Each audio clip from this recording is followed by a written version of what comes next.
Dr. Tagada here to talk to you about finger range of motion and finger range of motion exercises. Depending upon the injury or condition that you have, these may or may not be appropriate, so please check with your hand surgeon or with your occupational therapist to make sure that these are right for you.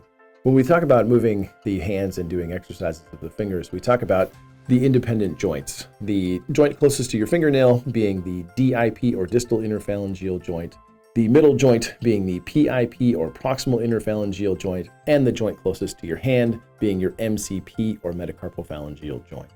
When we work on range of motion, we like to work on range of motion of each of these independent, as an independent tendon does function to help move these joints, and each of these joints can get stiff for a number of reasons.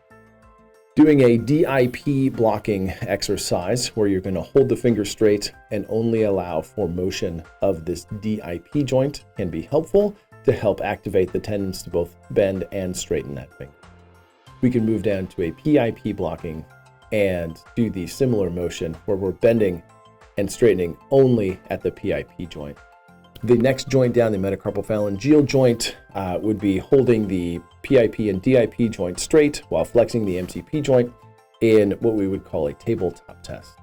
If you do have some stiffness associated with one of your MCP joints and being unable to fully flex, you may notice that you have a finger that sticks up a little bit. Gently applying pressure to the top of the finger to the point of having some discomfort but not overt pain, and holding that to a count of 10 will be helpful to help increase your range of motion. To work on motion of the DIP and PIP joints, we really think about doing what's called a hook fist, where we're trying to get our fingers to have the MCP joint straight while the PIP and DIP joints are flexed. If you again have an injury that has a finger that sticks out a little bit, applying some gentle pressure to try to get that into that hook fist for a count of 10, again to the point of having some discomfort but not overt pain, can be very helpful. Taking that hook fist and making it into a full composite fist is also helpful to work on flexing the MCP, PIP, and DIP joints all at the same time. The final motion we talk about is abduction, or being able to spread the fingers apart, and adduction, being able to bring the fingers together. Depending on the injury, you may have some difficulty with this. If you have any questions, ask your therapist or your hand surgeon. We'd be happy to help.